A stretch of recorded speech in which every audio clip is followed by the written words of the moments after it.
제가 오늘 A컷 사진으로 준비한 그림은요, 우주에서 태양광 패널을 통해서 태양광을 흡수하고 있는 이미지를 준비를 했습니다. 태양광 산업이 이제는 단순하게 지구에서 열을 흡수하고 전기로 변환하는 것을 넘어서 이제는 우주까지 확장되는 듯한 모습이 나타나고 있죠. 대표적으로 일론 머스크가 이 태양광 패널을 활용해서 AI 데이터 센터를 우주에 짓겠다라고 이야기를 한 바가 있는데, 이런 게 점점 더 기술적으로 진보하고 있는 듯한 모습이 나타나고 있고요. 증권가에서도 긍정적인 뷰가 더해지고 있는 듯한 모습입니다. 우선 먼저 최근에 우리 시장 상황부터 정리해 보시죠. 지금 우리 시장을 움직이고 있는 가장 큰 변수는 역시나 전쟁, 지정학적 리스크일 것입니다.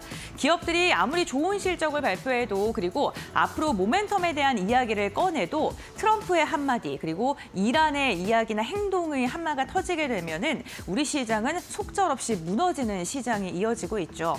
특히나 이번 주는 트럼프의 발언에 따라서 종전에 대한 기대감과 군사 대응에 대한 우려감이 반복되는 모습이 나타났었는데요.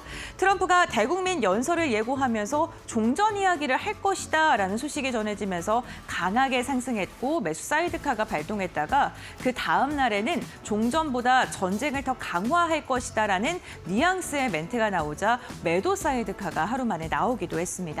특히나 올해 내내를 보게 된다면 시장의 변동성이 극심하다는 게 한 번에 느껴지는데요. 코스피는 사이드카가 무려 12번이나 나왔습니다. 매수가 5번, 매도가 7번이나 나왔고요. 서킷 브레이커, 그러니까 시장이 일시적으로 중단되는 더 큰 규모의 시장을 방어해주는 시스템 같은 경우에는 2회가량 지금 발동되기도 했었습니다. 코스닥 여치나 마찬가지였는데요. 코스닥도 8회 발동이 됐고 매수가 5회, 매도가 3회인 것으로 확인이 되면서 시장의 급등락과 변동성이 굉장히 큰 시장, 특히나 기업들의 본질적인 가치보다는 어떠한 인물이라던가 시장 매크로적인 이벤트에 따라서 상승과 하락을 반복하는 시장이 이어지고 있습니다. 결국에는 기업의 펀더멘털보다는 헤드라인, 뉴스에 따라서 가격이 결정되는 건데, 오늘 같은 경우에도 이란이 호르무즈 해협에 대한 통행을 논의한다라는 소식이 전해지면서 또 메이저 수급이 시장에 들어오기 시작했고요. 이게 유가증권 시장의 강세로 이어지는 모습도 나타나기도 했습니다. 한 달간 우리 시장의 변동성이요, 비트코인보다도 더 크다고 하는데요. 가장 낮은 가격과 가장 높은 가격의 변동률을 보게 된다면 코스피는 22.6%, 비트코인은 16.8%로 상대적인 전통 자산인 코스피가 코인보다도 더 큰 변동성을 나타나고 있다는 점, 그만큼 시장의 불확실성이 산존하고 있다는 점은 아직은 좀 부담스럽게 작용하고 있는 듯합니다. 이렇게 이란의 리스크가 커지면서 그래도 상대적으로 수혜를 받는 기업들도 많았는데요. 유가가 오르면서 대체에너지 관련된 기업들이 좀 주목받는 듯한 모습이 나타났고, 오늘은 태양광을 좀 집중적으로 알아보도록 하겠습니다. 우선 유가가 강하게 상승을 했죠. 호르무즈 해협이 봉쇄가 되고 홍해 봉쇄에 대한 이야기까지 나오면서 국제유가가 $100 선을 돌파했고요. 화석 연료의 비용이 상승하면서 국가적인 차원에서도 재생에너지를 키워야 된다라는 이야기가 나오기도 했고, 상대적으로 재생에너지가 전력을 생산할 때 가격적인 메리트가 부각받는 시장이 찾아왔습니다. 그래서 투자를 더 많이 할 것이다라는 그런 분석까지 더해지면서 고유가에 대한 수혜를 지금 태양광이 받고 있는 듯하고요.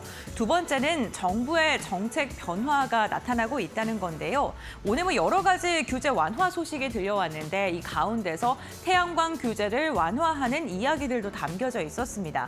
공공기관의 규제 251건에 대한 개선이 나왔는데요. 그 가운데서 고속도로 방음벽에 태양광을 허용한다던가 액화수소 충전의 입지를 완화하는 등 이제는 조금 더 재생에너지 쪽으로 정부의 정책 가닥이 잡히는 듯한 모습이 확인이 되기도 했고요. 이렇게 정부의 규제가 완화가 된다면 태양광을 설치할 수 있는 부지 자체도 넓어질 수밖에 없고, 그렇다면 태양광에 투자를 하거나 프로젝트를 새롭게 시작하려는 그러한 기업들도 늘어날 수밖에 없고요. 그로 인해서 태양광이 오늘도 시장에서 부각받는 모습이 나타나고 있습니다.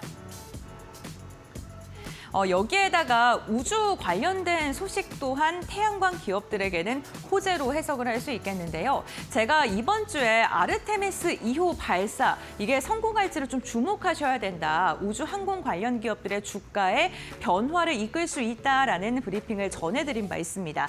지금까지는 굉장히 잘 우주를 운행하고 있는 것으로 확인되고 있는데요. 아르테미스 2호 같은 경우에는요, 4명의 우주인들이 탑승을 해서 지구와 달을 이렇게 팔자의 모양으로 지속적으로 돌아서 10일 동안 운행을 하다가 지구로 다시 돌아오는 유인 탐사선이라고 보시면 될 것 같습니다.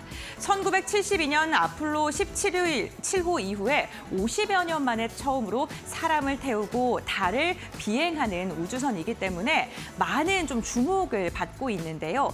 보시는 것처럼 이 오리온 안에 사람들이 타고 있는 것이고요. 이번에는 달에 착륙은 하지 않지만 달의 뒤편도 보고 오고, 대후년, 그러니까 2028년에 달에 착륙을 할 때 사람을 태워도 안전한지에 대한 걸 이번에 테스트한다라고 보시면 될 것 같은데, 지금까지는 굉장히 순항을 하고 있는 것으로 확인이 되고 있습니다. 이렇게 아르테미스 2호의 발사가 성공하면서 내후년에 대한 아르테미스 3호에 대한 기대감도 커지고 있고요. 이제 정말 달에 우리가 정거장을 만들고 여기를 정말 사업화를 할 수 있겠구나라는 기대감도 커질 수밖에 없겠는데요.